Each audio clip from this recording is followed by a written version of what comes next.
Hello and thank you for joining me. I'm here to show you one of the very first 1959 Les Paul Standard reissues made by Gibson in 1981. So this predates Guitar Trader, Leo's, and many of these other limited edition runs that have been done by Gibson since then. And it has some interesting features. So we'll start with a case. This is the first reproduction of a Lifton style case by Gibson, and it's in very good shape for its age. So it has some nicks and scars on it, of course, but all of the buckles work. There is 1, 2 on this side of the neck, and 1 more on this side, and then 2 on the bout. So 5 total. 1 here and 1 here. And just to sort of show you the other side works, I'll close one. And show you this. Now, again, this wasn't the highest quality case, so you see a little bit of bubbling here and so forth, but nothing is torn or ripped. And remarkably, the handle is still intact. These cases are sort of notorious for breaking with the handle, but this one's fine. You probably wouldn't want to use it to gig with, obviously, but she houses the star here, which is a Heritage Cherry Sunburst. Again, 59 reissue. And let's get some more detail on this for you. So it's all original except for the pots, which are detailed in the photos. So they're replaced with 500K CTS pots. I didn't do it, it predated me, but you can get 1981 era 300K pots fairly inexpensively and abundantly on eBay and so forth. So if you wanted it to be totally original stock, that's what you need to do. But otherwise, let's look at the finish here. So there is very, very light scratching, if you want to call it that, nicking somewhere. Generally speaking, it's very hard to photograph anything. It's really in very, very good condition. You can see a little bit of wear on the pickups, which is sort of, normal for this age. ABR1 bridge with a wire. So it's not a wireless ABR1 like the early 50s, but it's, again, it's original stock, stop-tail piece, and a little bit of wear there. 4 amber bonnet knobs. And what's interesting here is the dish carve. So I think there are 2 things about the body that make this really unique relative to later Les Pauls. So one is, if you can see there's actually a little bit of a dish, kind of like in a Paul Reed Smith, where the cut goes down and then back up. I think you can kind of see that, as opposed to sort of level and then bubbly and soft like the vintage Les Pauls and like current R9s are. So it's a subtle thing that's not really noticeable from afar, but when you're holding it, it's definitely different and unique. The other thing is the shape of the cutaway. So you notice here, it's not as round as your typical R9. It's also not as pointy as a Heritage 80. Let's get this angle here. It's unique. I've seen some 1960s that sort of look like that, but again, this is a prototype for guitars that were going to come later that were reissues here. And so, as far as we know from Gibson, this was ordered by a dealer. We don't know which one, but it was a very early, again, special order Les Paul custom. And so, again, the shape of the cutaway is a little unique. It's a slightly more pointy than a 1959, or like a real one.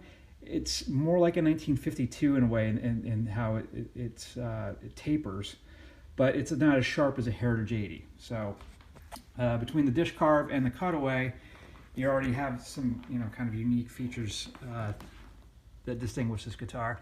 You have the original. Actually, let's put it this way. Original tuners.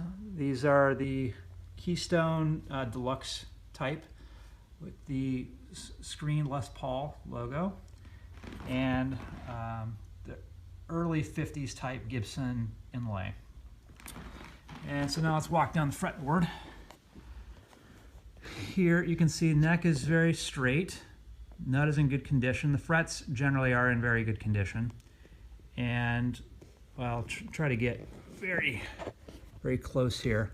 There's a little bit of wear on toward the top.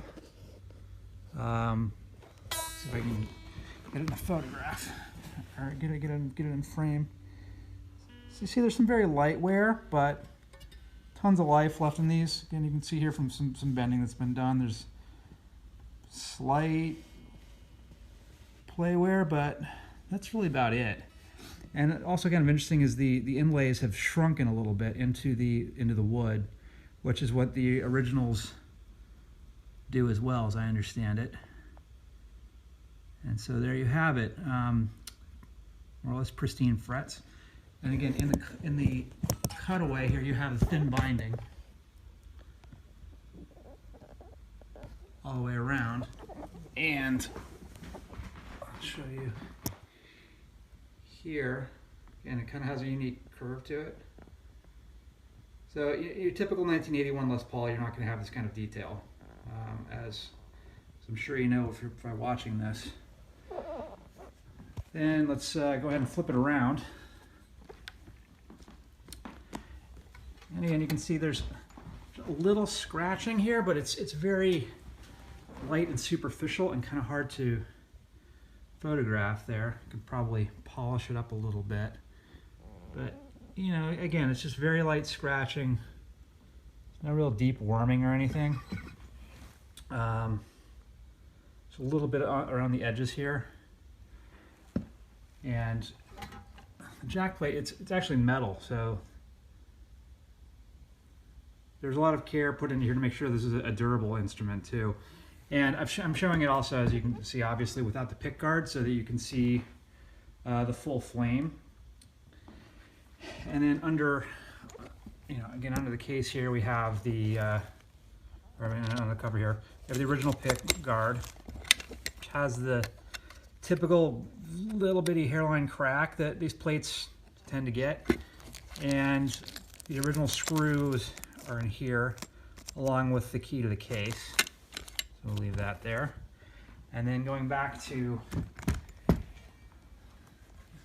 headstock, we have, again, the most important distinguishing feature here, which is obviously the serial number, putting it in as a, having been produced in October 5th, 1981, with limited edition plate.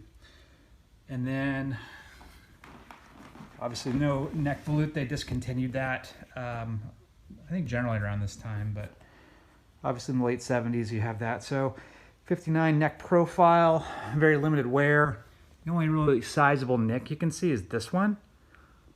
Just a very, very slight impression. This is all the original finish. And you can see